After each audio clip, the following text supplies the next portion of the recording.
को च्याप्टर 9 मा plant density र क्रप ज्योमेट्रीको विषयमा चाहिँ आज म तपाईहरुलाई जानकारी दिन गइरहेको छु। प्लान्ट डेन्सिटी भनेको number of plant per unit area हो क्रप फिल्डमा, जसले के डिटरमाइन गर्छ भने साइज अफ द एरिया भन्ने डिटरमाइन गर्छ इन्डिभिजुअल प्लान्टको लागि। इन्डिभिजुअल प्लान्ट ग्रो गराउनको लागि कति एरिया अभाइलेबल छ प्लान्ट डेन्सिटीले डिटरमाइन गर्छ। क्रप ज्योमेट्री भनेको pattern of distribution of plant चाहिँ कुन प्याटर्नमा चाहिँ ग्राउन्डमा या फिल्डमा या एरिया अभाइलेबलमा चाहिँ डिस्ट्रिब्युट गर्ने भन्ने कुरा चाहिँ क्रप ज्योमेट्री अन्तर्गत पर्दछ। भने इम्पोर्टेन्स किन छ त प्लान्ट डेन्सिटी र क्रप ज्योमेट्रीको? किनकि yield of crop depend upon the final plant density. Final plant डेन्सिटीमा चाहिँ क्रपको उत्पादनहरू चाहिँ भर पर्दछ।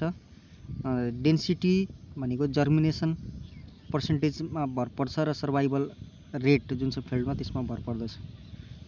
जति जर्मिनेसन पर्सेन्टेज हाई हुन्छ र सर्भाइभल रेट बढ्छ त्यति नै प्लान्ट डेन्सिटी पनि बढ्दै जाने हो। प्लान्ट इस्टाब्लिसमेन्टको लागि आवश्यक पर्ने डेन्सिटी भनेको म्याक्सिमम यील्ड नै उत्पादन गर्नका लागि हो। जस्तै एक्जाम्पलको रूपमा जब क्रप चाहिँ हामी स्टोर्ड सोइल मोइस्चर जसमा रेनफेड कन्डिसन छ त्यसमा क्रप रेज्ड गराउँदैछौँ भने हाई डेन्सिटीको कारणले गर्दा के हुन्छ त मोइस्चर डिप्लिट हुन्छ क्रप म्याचुरिटी हुनुभन्दा पहिले नै। त्यसैले लो डेन्सिटी ले चाहिँ के गर्छ त leave moisture unutilised. Optimum density will lead to effective utilisation of soil moisture. Optimum density छ भने इफेक्टिभ तरिकाले सोइल मोइस्चरलाई युटिलाइज गर्छ, न्युट्रिएन्ट, सनलाइट एक्सेट्रा। जब सोइल मोइस्चर र न्युट्रिएन्टहरू चाहिँ लिमिटेड हुँदैन त्यतिखेर हायर डेन्सिटी चाहिँ आवश्यक पर्दछ, जसको कारणले गर्दा अरू ग्रोथ फ्याक्टरहरू अन्तर्गत सोलर रेडिएसन इफिसियन्सी चाहिँ युज हुन्छ। जब maximum plant yield per plant हुन्छ त्यतिखेर त्यसको विरुद्ध के हुन्छ, जब प्लान्ट डेन्सिटी मोर हुन्छ इन्डिभिजुअल प्लान्टले चाहिँ के न्यारो स्पेस प्राप्त गर्दछ, जसको कारणले गर्दा उनीहरूले चाहिँ कम्पिटिसन चाहिँ गर्नुपर्ने हुन्छ ग्रोथ फ्याक्टरहरूमा। यील्ड पर प्लान्ट डिक्रिज हुन्छ जब plant density per unit area चाहिँ इन्क्रिज हुन्छ। त्यस्तै yield per unit area increase हुन्छ जब certain level of plant density growth फ्याक्टरहरूको युटिलाइजेसन अन्तर्गत हुन्छ। भनेको पर युनिट एरिया इन्क्रिज भयो भने सर्टेन लेभल अफ प्लान्ट डेन्सिटीमा चाहिँ के ग्रोथ फ्याक्टरहरूको युटिलाइजेसनको कारणले गर्दा क्रप यील्ड बढ्छ भने यील्ड कतिखेर डिक्रिज हुन्छ त जब plant density per unit area चाहिँ इन्क्रिज हुन्छ।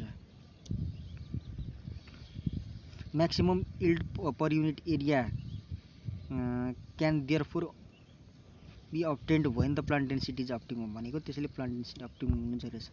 प्लान्ट डेन्सिटी र यील्ड को रिलेसन के छ त भन्दा बायोलोजिकल यील्ड इन्क्रिज हुन्छ सँगसँगै increase in the plant density up to a point and reaches a plateau with further increase in density. Biological yield चाहिँ के हुन्छ त बढ्दै जान्छ जब प्लान्ट डेन्सिटी चाहिँ के हुन्छ त यसको अप्टिमम पोइन्टसम्म रिच गर्दछ। भने एडिसनल बायोलोजिकल यील्ड त्योदेखि बाहेक उत्पादन गर्न सकिँदैन। भने जब इकोनोमिक यील्ड इन्क्रिज हुन्छ प्लान्ट डेन्सिटी सँगसँगै तर के हुन्छ सब्सिक्वेन्टली डिक्रिज कतिखेर हुन्छ त इन्क्रिज इन प्लान्ट डेन्सिटी। भनेको प्लान्ट डेन्सिटी र ग्रोथ कसरी इन्टर रिलेट छन् त भन्दा प्लान्ट हाइट इन्क्रिज हुन्छ with increase in plant density due to competition of for लाइटको कम्पिटिसनको कारणले गर्दाखेरि चाहिँ प्लान्ट डेन्सिटी इन्क्रिज हुँदाखेरि के हुन्छ त प्लान्टको हाइट बढ्दै जान्छ। तर dense plant stands lead to reduction in leaf thickness and alter leaf orientation. भनेको जति प्लान्ट धेरै डेन्स हुन्छन् त्यसको कारणले गर्दा लिफको जुन मोटाइ छ त्यो घटेर जान्छ, लिफको ओरिएन्टेसन चेन्ज हुन्छ। भने dry matter production per unit area increase हुन्छ with increase in plant density up to limit and biological yield. Factor that affect the plant डेन्सिटीलाई एफेक्ट गर्ने फ्याक्टर के हुन्? अप्टिमम प्लान्ट डेन्सिटी भनेको मेन्टेन गर्न necessary छ यिल्ड प्रोडक्सनको लागि। त्यसैले अप्टिमम प्लान्ट डेन्सिटी केमा डिपेन्ड गर्छ? Depend upon size of the plant. Size of प्लान्टमा चाहिँ प्लान्ट डेन्सिटी के छ त डिपेन्ड गर्दछ। Elasticity, फरेजिङ area, nature of the plant, capacity to reach optimum leaf area at any date and seed rate gives. जस्तै factor affecting plant डेन्सिटीहरूलाई चाहिँ दुईवटा ग्रुपमा डिभाइड गरेको छ, जेनेटिक र इन्भाइरोमेन्टल फ्याक्टर।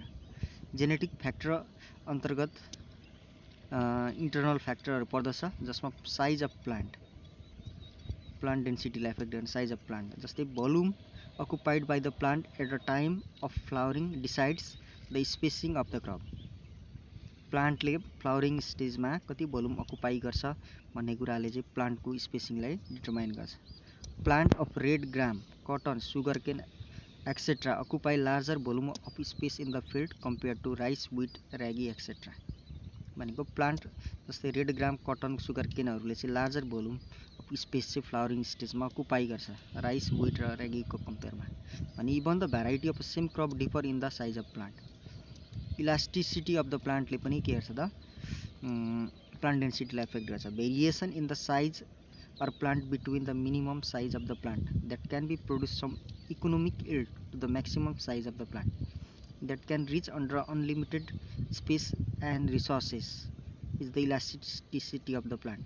भनेको प्लान्टको जुन भेरिएसन साइज छ, जसमा मिनिमम साइज अफ प्लान्टले के प्रोड्युस गर्छ, केही इकोनोमिक यिल्ड पनि प्रोड्युस गर्छ, जो चाहिँ म्याक्सिमम साइज अफ द प्लान्टले उत्पादन गर्नुपर्ने हो। भने अप्टिमम प्लान्ट डेन्सिटी रेन्ज भनेको हाई इन द इन्टरमिडिएट प्लान्टमा चाहिँ अप्टिमम डेन्सिटी के हुन्छ त हाई हुन्छ। जस्तै indeterminate red gram variety optimum plant density भनेको 55 टु 133,000 प्लान्ट्स पर हेक्टर हो। भने elasticity of a plant is due to branching or tillering. भनेको ब्रान्चिङ र टिलरिङको कारणले गर्दा के हुन्छ त प्लान्टको इलास्टिसिटीमा एफेक्ट गरिरहेको हुन्छ।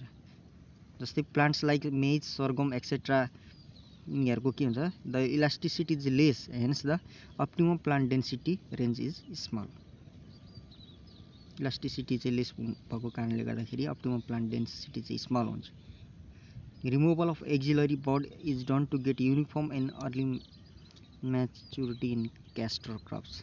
जस्तै फरेजिङ एरिया र सोइल कभर, जसमा प्लान्ट डेन्सिटीलाई एफेक्ट गर्ने soil cover. The crop should cover the soil as early as possible so as to intercept maximum sunlight.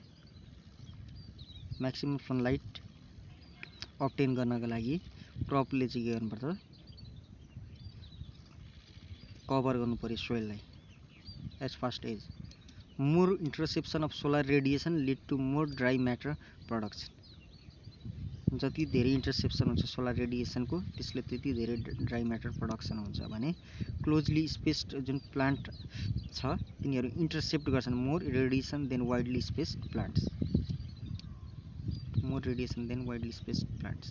Area of root spread also decides the density.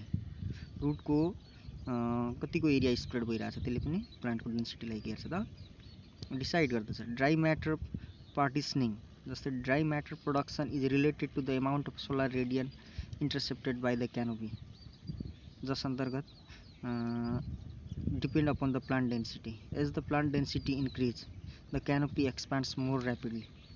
Plant density increase हुने बित्तिकै canopy expand rapidly हुन्छ। More radiation intercepted, more dry matter is production.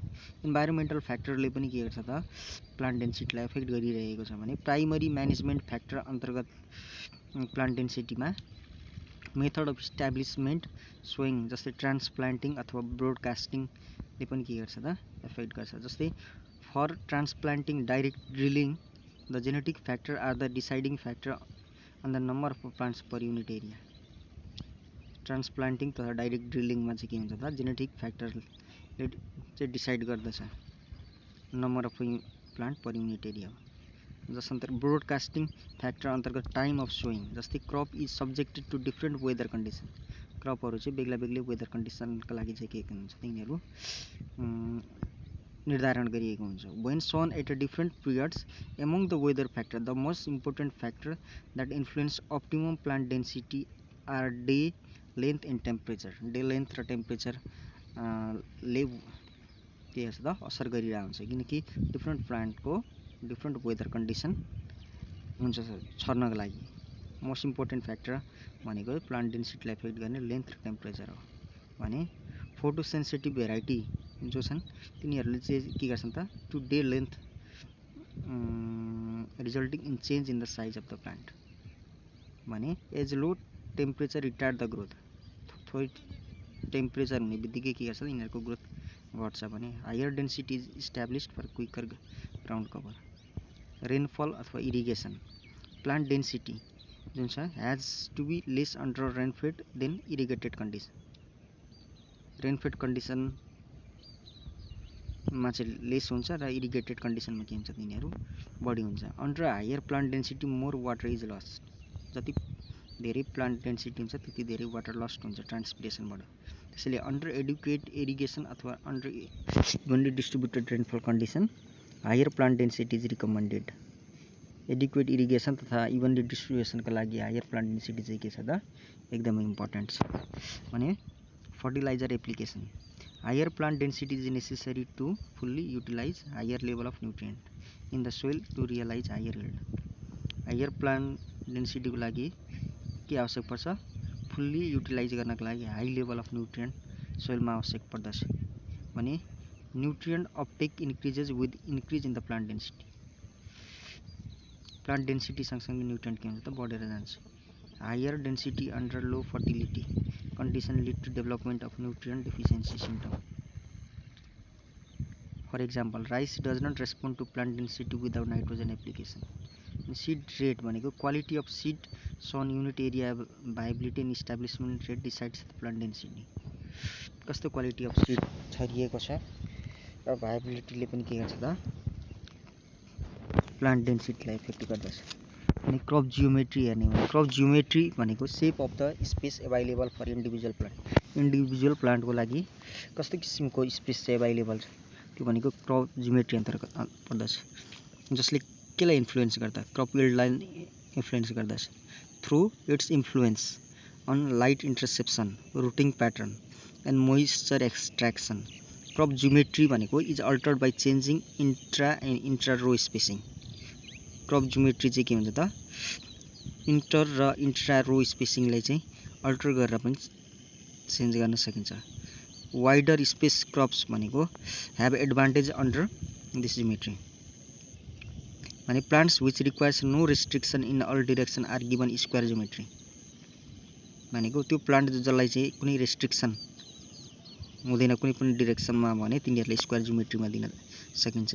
Usually perennial vegetable जस्तै tree सब्सहरूलाई चाहिँ त्यो geometry अन्तर्गत arrange गर्न सकिन्छ भने स्क्वायर प्लान्टिङमा square arrangement of a plant will be more efficient in the utilisation. Light युटिलाइजेसनमा चाहिँ स्क्वायर प्लान्टिङ चाहिँ एकदमै महत्त्वपूर्ण मानिन्छ भने water and nutrient available to the individual plant than in the rectangular arrangement. Rectangular arrangement भन्दा square एरेन्जमेन्टमा चाहिँ के हुन्छ त वाटर र न्युट्रिएन्ट पनि सजिलै एभाइलेबल हुन्छ भने रेक्टेङ्गुलर प्लान्टिङ भने sowing the crop with seed drill. Seed ड्रिलले चाहिँ जुन सोइङ गर्दा crop wider inter row closer intra row हुन्छ र क्लोजर इन्ट्रा रो स्पेसिङको कारणले गर्दा के हुन्छ रेक्टेङ्गुल्यारिटी भन्छ। रेक्टेङ्गुलर एरेन्जमेन्टले के फेसिलिटेट गर्छ भने यिनीहरूले इजी इन्टर कल्टिभेसन गराउँछ भने rectangular planting mainly annual crops जसको क्लोजर स्पेसिङ छ वाइडर सेक्सन रो छ भने इरिगेसनको लागि इन्टरकल्चरल अपरेसनको लागि चाहिँ रेक्टेङ्गुलर प्लान्टिङ चाहिँ इम्पोर्टेन्ट मानिन्छ भने it is an arrangement to restrict the endless growth habit in order to switch over from vegetation to produce phase. यो मेथड भनेको एकोमोडेट हाई डेन्सिटी प्लान्टिङमा it can facilitate intercropping also जसले इन्टरक्रपिङलाई पनि के गर्छ त फेसिलिटेट गर्दछ। ट्रायङ्गुलर प्लान्टिङ भनेको method to accommodate the plant density under perennial tree crops. Perennial tree तथा क्रप्सहरूमा चाहिँ ट्रायङ्गुलर प्लान्टिङ गरिन्छ भने मिसलेनियस प्लान्टिङ भनेको राइस रागी ट्रान्सप्लान्टिङ जुन चाहिँ either row or in random गर्न सकिन्छ। Skipping of every alternate row is known as skip row planting अथवा मिसलेनियस प्लान्टिङ भनिन्छ। जब इन्टर रो स्पेसिङ रिड्युस्ड हुन्छ between two row and spacing between two such pair are increase, it is known as pair row planting.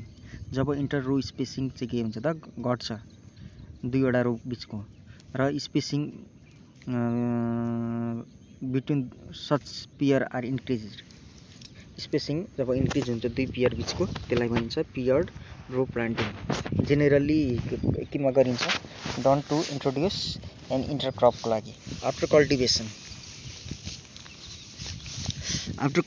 के गर्न सक्यो भने it refers to the cultural operation अन्तर्गत जस्तै thinning, gap filling, harrowing, tilling and other operation carried out in the field after the crop has emerge. Crop emerge भइसके पछाडि gap filling, ह्यारोइङ, टिलिङ र अरू अपरेसन जुन गरिन्छ त्यसलाई भनिन्छ कल्चरल अपरेसन, जस अन्तर्गत thinning and gap filling are done to keep optimum density. Thinning र ग्याप फिलिङ चाहिँ के गरिन्छ त अप्टिमम डेन्सिटीको लागि गरिन्छ भने थिनिङ भनेको done to reduce higher density due to over seed rate र मोर सिड। थिनिङ किन गरिन्छ हायर डेन्सिटीलाई चाहिँ के गर्नको लागि रिड्युस गर्नको लागि, जसको कारणले गर्दा ओभर सिड रेटहरू भएको र अनइभन ब्रोडकास्टिङहरूलाई चाहिँ के गर्न सकिन्छ त मिलाउन सकिन्छ भने ग्याप फिलिङ किन गरिन्छ to fill the gaps that exist due to poor quality सिडको कारणले भएको ग्यापलाई भर्नको लागि, सोइल क्रस्टिङबाट भएको ग्यापहरूलाई मिलाउनको लागि, त्यस्तै स्यालो अथवा डिप प्लेसमेन्ट जुन सिडको छ त्यसलाई मिलाउनको लागि भने poor moisture availability and dry land. Gap filling भनेको किन गरिन्छ maintain density by replacing with seedling reserve for this purpose. Gap filling is done reasonably early so that plant come to maturity. Gap फिलिङको कारणले गर्दा के हुन्छ त plant म्याच्युरिटीमा आउँछ, साथसाथै टाइम पनि भ्यारी गर्छ ड्युरेसन अफ क्रपसँग।